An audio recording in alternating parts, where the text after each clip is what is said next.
안녕하세요. 핑플릭스입니다. 제가 7, 8년 전에 이제 결혼하기 전의 일인데요. 한 번은 어머님이랑 같이 서프라이즈 TV 일요일 아침에 보고 있는데 예전 이제 미국 흑인 노예의 실화 이야기가 나오더라고요. 그래서 한 흑인 노예가 이 농장 백인 주인한테 온갖 고초를 겪다가 자기 아내랑 자식들과 함께 농장을 탈출하는 내용이었어요. 근데 좀 제가 보면서 싸한 기분이 들었는데요. 아니나 다를까 이제 TV를 보던 어머님이 한마디 하시더라고요. 야, 노예도 한다, 노예도 해. 너는 뭐냐? 이렇게 말씀하시는 거예요. 그러니까 결혼 얘기죠. 그렇게 힘든 삶을 살았던 이제 흑인 노예도 이제 결혼해서 아이도 낳고 가정을 이루며 살았는데 이 정작 이렇게 풍요로운 21세기 대한민국에서는 결혼하는 게 너무 좀 힘든 일이잖아요. 저도 사실 결혼을 되게 늦게 했거든요. 이제 당시에 이 흑인 노예랑 비교 당하는 이 에피소드를 얘기하면은 다들 엄청 웃으면서 즐거워하더라고요. 근데 이제 미혼남들은 웃다가도 좀 숙연해지곤 했어요. 이제 자기들이 생각해도 이게 좀 씁쓸한 거죠. 노예도 하는데, 우리는 하기 힘드니까. 제가 30대 초반까지는 좀 굉장히 좀 프리하게 살았어요. 제가 옥탑방에 살았고요. 이 차 안 사고 이제 바이크를 좀 타고 다녔어요. 그 비가 오면은 옥탑에서 이렇게 사람들이랑 부침개도 부쳐 먹고 술도 마시면서 이렇게 기타 치고 노래도 부르고 막 그렇게 살았는데요. 제가 그렇게 살았던 거는 낭만을 중요시했기 때문도 있지만 사실 소비를 좀 최대한 줄이기 위해서도 컸어요. 그러니까 저는 20대부터 이 흑수저 인생을 빨리 탈출하기 위해서 소득의 70% 이상을 모으고 있었거든요. 그러니까 당연히 돈 쓸 돈이 적을 수밖에 없었어요. 그래서 이제 옥탑방 살고 바이크 타고 좀 그러고 다녔는데 한 번은 당시 썸녀랑 이 술을 마시다가 이제 제가 이렇게 살고 있다고 얘기를 꺼냈더니 그분이 좀 취하셨나 봐요. 갑자기 좀 급발진을 하시더라고요. 그러니까 그 나이 먹고 뭐 옥탑방 살고 막 비 오는 날 기타 치고 차도 없고 막 오토바이 타고 다닌다고 하니까 이제 그거는 낭만이 아니라 이제 찌질한 거라고 소리를 지르시더라고요. 그러더니 자기가 술값을 계산하고 막 씩씩거리면서 그냥 가는 거예요. 근데 뭐 저도 사실 이렇게 마음에 들지 않았기 때문에 아, 씨, 오늘 술값 굳었다라는 생각에 이렇게 좋아하는 생각도 있었지만 이제 그 찌질하다는 그 말이 계속 귀에 맴도는 거예요. 아, 이 나이에 진짜 이렇게 사는 게 찌질한 건가? 그 소개팅녀의 그 독설 때문인지 모르겠는데 이제 이상하게 그 후로 연애가 잘 안 풀리더라고요. 그래서 한 번은 술을 마시면서 이런 얘기를 했더니 이제 선배가 이제 그런 얘기를 하는 거예요. 다 나이 들어서 그렇다고 이제 그러니까 저도 나이가 들었지만 저랑 만나는 여자들도 나이가 이제 좀 들었잖아요. 그러니까 결혼 정년기가 되면은 여자들이 이것저것 생각이 많아진다는 거예요.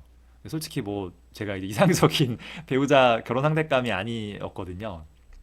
그러니까 이상적인 결혼 상대자라는 거는 이제 좀 번듯한 직업이나 직장이 있어야 되고요. 또 혹은 뭐 내가 안정된 수입이나 자산이나 집안이 괜찮다는 거를 좀 보여줄 수 있는 좀 눈에 보이는 뭔가가 있어야 되는데 저는 그때 이제 열심히 돈을 모아서 나이에 비해서는 꽤 괜찮은 돈을 모았고 돈도 열심히 벌고 있었죠. 근데 내세울 만한 번듯한 직장은 아니었고요. 또 집도 차도 없었죠.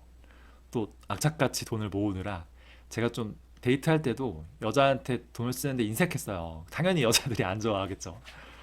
그 나중에는 아, 이런 것 때문에 진짜 연애가 힘든가 싶어서 제가 차가 필요가 없었는데 외제차를 중고로 덜컥 사기도 했고요. 또 옥탑방에서 이제 거실이 있는 투룸으로 이제 이사를 하기도 했어요. 다 부질없는 짓이었죠. 어느 날은 저처럼 연애가 잘 풀리지 않아서 이제 괴롭다는 친구랑 술을 마시게 됐어요. 이제 편의상 B라고 할게요.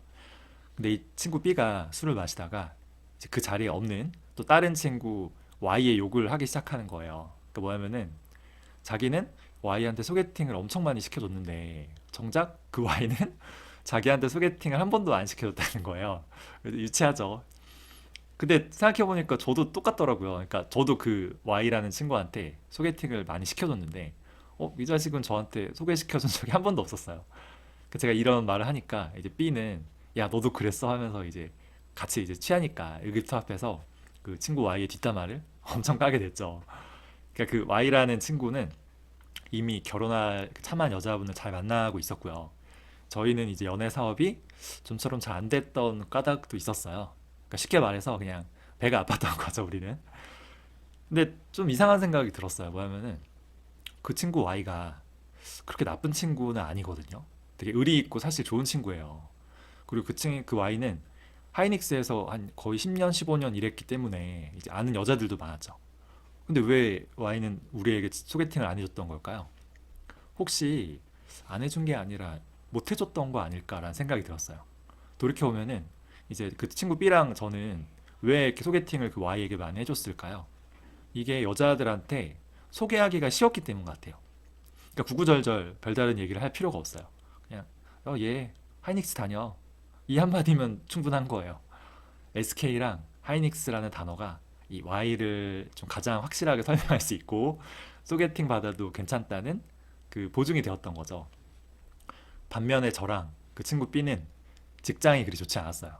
그러니까 이 친구 Y 입장에서는 이 하이닉스 여직원들한테 우리를 소개시켜주고 싶어도 이제 이 직장 때문에 좀 소개시켜주기 쉽지 않았을 수도 있겠다. 그래서 이 얘기를 했더니 이제 친구 B도 갑자기 얼굴이 심각해지더니 이제 자기가 생각해도 이게 맞는 것 같거든요. 그래서 저희가 소주 2병을 더 시켜서 먹고 이제 엄청 취해서 야 우리 그럼 서로한테 이제 소개팅 해주자 막 전회를 다졌죠. 근데 이제 다음날 저희 스펙을 들은 여성들한테 다 소개팅을 까이게 되면서 이제 서로의 마음에 덧없는 상처만 남기는 걸로 좀 마무리되었던 기억이 있어요. 아, 물론 뭐 이 친구 B도 지금은 결혼해서 잘 살고 있습니다. 그 제가 연애랑 결혼에 대해서 이런저런 고민을 하던 그 무렵 대학 때부터 친한 이제 여자 후배 한 명이 남자친구에 대한 상담을 요청해 왔어요. 그러니까 이 후배가 남자친구랑 결혼을 해야 할지 고민이라는 거예요. 근데 들어보니까 좀 이상하더라고요. 그러니까 당시 기준으로 그 남자친구 연봉이나 모아놓은 돈이 뭐 그렇게 낮은 편은 아니었어요. 근데 하필이면 이 후배 이제 언니 남편이죠. 형부가 미국 대기업에 다니고 억대 연봉이었던 거예요. 그러니까 이 형부랑 비교하니까 와, 이 남자친구 연봉으로 결혼해서 자녀를 키울 수 있을 것인가? 좀 고민이 되는 거죠. 근데 웃긴 거는 이 남자친구 부모님이 서울에 아파트가 있는데 강북에 이걸 나중에 남자친구가 물려받는 조건으로 매월 부모님께 용돈을 드리고 있다는 거예요. 근데 나중에 남자친구 누나가 이 아파트 상속권을 요구하면 어떻게 되냐는 좀 아주 어이없는 질문을 하는 거예요. 그러니까 이미 그 후배는 자기 남자친구 연봉이랑 자산은 물론이고요. 그 부모님이 갖고 있는 아파트의 매매가랑 연금 수령액, 나이랑 건강 상태까지 다 파악하고 있었어요. 정작 근데 그 후배는 모아놓은 돈이 거의 없고 회사에서 언제 잘릴지 모르는 계약직 신세였거든요. 제가 엄청 갈궜긴 했죠. 근데 그 후배가 원래부터 그랬던 게 아니었어요. 그러니까 저는 어렸을 때부터 봤으니까 어렸을 때 20살 때는 굉장히 순수한 아이였거든요. 오히려 그런 낭만을 모르고 돈만 밝히는 막 세속적인 남자는 자기 싫다고 막 하던 시절도 있었어요. 그래서 이 후배가 20대 중반에 호주에 워킹홀리데이를 다녀왔는데요. 이제 더 이제 낭만적이랬어요. 행복이 뭐 별거 있냐? 호주 가면은 그냥 들판에 누워서 이 햇살과 바람만 느낄 수 있어도 난 너무 행복하다고. 돈은 중요하지 않다고 막 그랬던 게 사실 한 5, 6년 전이거든요. 근데 완전히 변한 거죠. 그러니까 제가 이런 얘기를 하면은 후배는 이제 웃으면서 아, 자기가 그때 너무 어리고 철이 없었다. 그리고 결국 한국 사회가 나를 이런 속물로 만들었다고 하는 거예요. 그래서 저도 생각한 게 결혼 정년기에 이제 대한민국 여성분들이 다 이 후배처럼 생각한다면요. 와, 이 흙수저에 직장도 별변치 않은 나는 결혼은 못하겠다라는 생각이 사실 들었던 것도 사실이죠. 그때는 결혼 정보 회사에서 직업 등급표가 있었어요. 저도 그 표를 보고 전 당시 프리랜서로 일하고 있었는데 제가 몇 등급인지 유심히 봤죠. 그래도 모아놓은 돈은 좀 자신 있었어. 근데 아예 전 등급이 없더라고요. 그래서 그 2등급이 제일 밑인데 그 밑에 뭐 혹시 있는 거 아니야? 이미지가 잘렸나 했는데 없더라고요. 그냥 인간을 무슨 가축처럼 소고기처럼 막 등급을 매기고 심지어 전 거기에 없어 등급에. 진짜 좀 씁쓸했죠. 그때 그 자료가 사실 제목이 큰 논란이 됐어요. 그러니까 제목이 뭐 2017년 결혼시장 직업 등급표였는데 뭐 거기까지는 이해할 수 있어요. 근데 그 위에 행복한 결혼 생활을 위한 이란 말이 있는 거예요. 그러니까 만약에 여기에 상위 등급 직업이 아니면은 행복한 결혼 생활을 할 수 없다는 의미잖아요. 근데 이 등급표가 현실이랑 괴리감이 많았어요. 자, 대기업에 다니는 정직원, 아니면 뭐 은행이나 농협 정직원, 교사, 이런 직업도 B 플러스 등급이에요. 그러니까 그러니까 이 정도 등급이면은 소득이나 안정성 면에서 사실 대한민국 상위 10% 수준이거든요. 근데 상위 10%가 고작 D등급, 이 뒤에서 네 번째라는 거는 그 위에 등급은 이제 우리 주변에서는 보기 힘든 사실 그들만의 리그죠. 대부분 90% 이상의 사람들은 그 아래 등급이라 볼 수 있어요. 그래서 제가 그때 그 전년도죠.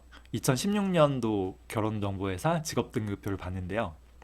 이거는 1등급부터 15등급까지 나눠져 있어요. 역시 대다수를 차지하는 그냥 평범한 중소기업에 다니는 사람은 15등급으로 최하위예요. 근데 웃긴 거는 이제 남자는 최하위인데 여성은 중소기업에 다녀도 14등급으로 이제 최하위는 면하죠. 15등급은 무직이에요. 그러면은 남자 무직은 등급이 없죠. 하나 재밌는 거는 이제 남자는 1등급, 2등급, 3등급 다 위에를 보면은 이제 내 직업이나 내 학벌, 이 능력에 따라 결정되거든요.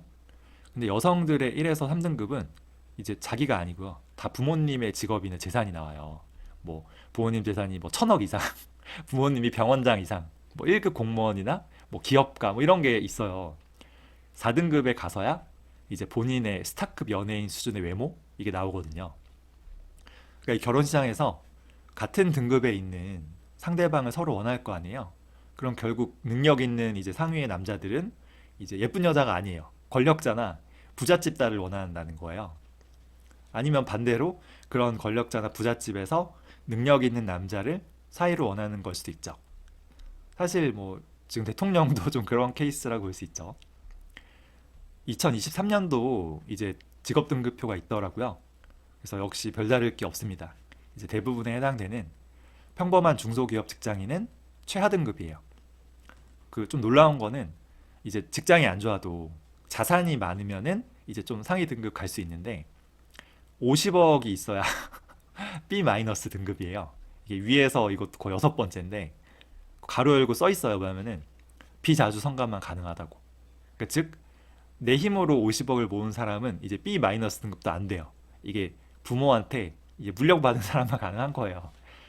그러니까 원래 자수성가 부자는 결혼 상대로 인기가 없다고 해요. 이게 너무 이제 자기가 성공한 케이스라 좀 자존감이 높고 오히려 와이프가 힘들다는 뭐 얘기가 있다고 해서 그런가 봐요. 그 최고의 결혼 상대는 이제 내가 부자가 된 게 아니고요. 부모가 부자인 사람이란 말이 여기서 나오는 거죠. 최고의 더 좋은 결혼 상대는 할아버지가 부자인 사람입니다. 그래서 위대한 개츠비 아시죠? 거기서 데이지가 개츠비를 선택하지 않았잖아요. 그것도 이제 남편 톰의 부는 부모 때부터 내려져온 정말 전통적이고 견고한 부에 반해서 개츠비가 이룬 부는 불법으로 쌓았잖아요. 언제든 모래성처럼 무너질 수 있는 좀 불안정한 부였기 때문이에요. 제가 여러 이야기를 했는데요. 결국 이 대한민국에서 예전에도 그랬어요. 지금도 그러고 이 결혼하기 힘든 가장 큰 이유는 우리 사회가 이 평균에 대한 기준이 너무 높기 때문 같아요. 그러니까 드라마나 인스타 보면은 외모나 직업이나 조건이 완벽한 사람들이 너무 많죠. 근데 진짜 현실 세계에서는 그런 사람이 거의 존재하지 않거든요. 그래서 2023년에 이상적인 배우자의 조건이 있는데요. 뭐 키, 연소득, 자산, 뭐 연령 차이, 학력, 직업 뭐 이런 것들이 있는데 결혼 정년기 이제 30대 기준으로 해서요. 여기에 나오는 이런 조건들을 이게 교집합으로 이게 겹쳐야 되잖아요. 그 확률을 계산하면은 0.2 곱하기 0.2 곱하기 0.2 곱하기 0.5 곱하기 0.4 곱하기 쭉 하다 보면은 결국 0.1%가 된다는 거예요. 그러니까 1000명 중에 한 명이죠. 근데 또 그 한 명이 나를 좋아해 줘야 되잖아요. 이제 나를 좋아해 줄 확률까지 넣으면은 거의 뭐 미션 임파서블이죠. 그래서 어느 연애 코치가 이제 한 말이 기억나는데요. 그 동화 속에 백마탄 왕자가 있잖아요. 현실 세계에도 진짜 있대요. 완벽한 그런 사람이. 근데 대륙별로 한 두 명씩밖에 없다고 합니다. 그 두 명은 이제 나를 좋아해 주지 않죠. 이게 꼭 여성들에게만 해당되는 게 아니에요. 제가 볼 때 남자들도 똑같아요. 특히 남자가 이제 능력이 많을수록 좀 어리고 예쁜 여자를 좋아하는 경향이 있거든요. 너무 욕심부리면 똥 되는 법입니다. 자, 아무튼 이 드라마나 인스타그램을 보면은 다들 돈 막 엄청 모았고 수도권에 집 다 가지고 있을 것 같지만 성인 1인당 우리나라의 순자산 중위값은 고작 10만 달러예요. 그러니까 지금 환율로 계산해도 한 1억 3천만 원 정도거든요. 그러니까 대부분의 사람들은 순자산이 고작 1억에서 2억밖에 없어요. 이거는 모든 성인 나이대니까 결혼 정년기 30대로 좁혀보면요. 훨씬 더 적겠죠. 그러니까 현실을 직시해야 돼요. 가상의 부자들은 존재하지 않죠. 있긴 있죠. 근데 너무 적고 평균 올려치기 함정에서 좀 벗어나야 해요. 뭐 저는 이제 결혼을 했지만 저도 반드시 결혼해야 된다 이런 고정관념은 없어요. 자, 결혼은 선택의 문제예요. 저는 비혼의 삶도 존중하고요. 당연히 그런 삶도 잘못되지 않았죠. 근데 내가 정말 사랑하는 사람이 생겨서 그 사람과 결혼하고 싶은데 그 사람 조건이 좀 안 좋다는 이유로 이제 망설이는 건 아닌 것 같아요. 물론 경제관념이 너무 없고 투자도 안 하고 뭐 미래에 대한 비전이나 발전 가능성이 전혀 없어요. 그러면 연애만 하는 게 맞죠. 근데 그 정도가 아니라 어느 정도 미래에 대한 생각도 있고요. 대화도 잘 통하고 너무 사람도 좋고 진짜 평생의 동반자로서 남 인생을 함께하고 싶다. 그런 사람이 있으면 조건이 조금 안 좋아도 저는 괜찮지 않을까 싶습니다. 예전에 법정 스님이 쓰신 이 스님의 주례사라는 책이 있어요. 제가 한 구절을 공유해 드릴게요. 결혼할 때 여러분의 속마음은 어떠십니까?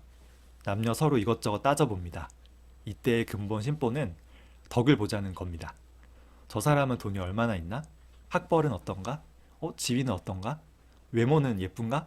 이리저리 따져가며 고릅니다. 다 덕보려고 하지 손해보려는 생각이 없어요.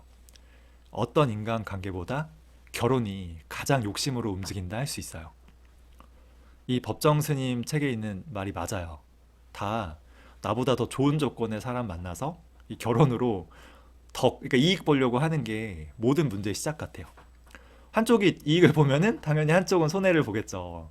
서로 이것저것 재다가 이제 어느 한쪽이 손해 본다고 생각하면은 갈등이 생길 수밖에 없어요. 오히려 나보다 조금 부족하다고 생각되는 사람을 만나서 내가 손해 보면서 베풀며 살겠다는 마음이 있어야 행복한 결혼 생활이 가능하다는 거예요. 결혼으로 덕 보려고 하지 말아요. 필요한 게 있으면은 내 힘으로 이루면 되잖아요. 왜 그 사람을 통해서 덕을 보려고 그래요? 사랑이랑 사람만 봐야 합니다. 평생을 함께 해로해야 하는데 막 돈, 직장, 뭐 집안, 뭐 자동차 이런 걸로 진짜 우리가 행복을 선택할 수 있을까요? 7, 8년 전에 제가 이 법정 스님의 책을 읽었을 무렵에 이제 그때 또 썸녀분이랑 술을 마시는데 이 책에 대한 얘기가 나왔어요. 자기도 이 책 읽었다고 하더라고요. 너무 인상 깊게 읽었고 서로 이렇게 덕을 보려고 하기 때문에 불행하다는 부분이 와닿았다 그러더라고요. 제가 그날 와 진짜 생각이 제대로 된 분을 만났다고 생각했는데 이제 그분이 그 술자리 이후로 연락이 끊겼거든요. 그래서 제가 내가 너무 괜찮은 사람이라 자기가 덕보기 싫어서 그랬을 거라고 좀 웃으며 위안을 삼았던 기억이 납니다. 쉽지 않죠. 세 줄 요약하면요. 결국 한국 사회는 평균 올려치기가 너무 심하다. 여기 함정에서 벗어나야 돼요. 그리고 백마탄 왕자, 나를 기다리는 잠자는 숲속의 공주, 현실 세계에 없죠. 있다 해도 그분은 날 좋아하지 않습니다. 결혼으로 덕보려는 마음을 버려야 돼요. 사랑이랑 사람만 보고 해야 됩니다. 저도 그렇게 결혼했어요. 근데 뭐 여담인데 대학 때 이제 동기 중에 한 살 위에 형이 있거든요. 이 형이 잘생겼어요. 매너도 좋고 입담도 좋은데요. 그래서 우리 과에서 제일 예쁜 여자분이랑 사귀기도 했죠. 옛날에는 이제 바람둥이였는데 이제 지금은 바람둥이까지는 아니지만 이제 마흔이 넘었거든요. 근데 40대 중반인데도 연애를 참 잘하고 다녀요. 근데 이 형이 이렇게 모아놓은 돈도 별로 없고요. 직장이나 뭐 집안이 이렇게 특출난 것도 없어요. 그럼 사실 직장, 자산, 뭐 집안 이런 거 다 필요 없고 여심 흔들 수 있는 잘생김이랑 입담이 중요할 수도 있겠다는 생각도 들었습니다. 이제 그 형이 대학 때 이제 기숙사에 있었는데 같은 반 동기들한테 어떻게 하면 좀 여심을 흔들 수 있는지 강의를 많이 해줬어요. 근데 이 형의 방법은 그 형만 통하는 거였어요. 아무도 이 형의 방법으로 뭐 여자들 마음을 얻었던 동기들이 없었거든요. 저도 그랬고. 그래서 참 어떻게 보면 조건 다 필요 없고 잘생긴 게 다인가라는 생각도 듭니다. 그 제가 연애나 결혼할 때 이제 사람만 보자, 사랑만 보자는 취지로 이런 영상을 올렸지만 그렇다고 우리나라의 혼인율과 출산율이 올라갈 것 같진 않아요. 올라간다 해도 뭐 기적적으로 이미 결혼 정년기의 청년의 숫자 자체가 너무 줄어서 좀 늦은 것 같기도 해요. 그러니 원화 자산에만 몰빵하면 안 됩니다. 장기적으로는 달러 자산을 사모아야 해요. 연애와 결혼으로 시작해서 결국 달러 자산 투자로 귀결되는 참 훌륭한 자본주의적 블로그 영상이죠. 자, 준비한 내용 여기까지고요. 혹시 뭐 의견이나 좀 그런 거 있으시면 댓글에 남겨주세요. 오늘 영상은 그냥 재미로 들어주시면 감사하겠습니다. 네, 시청해주셔서 감사해요.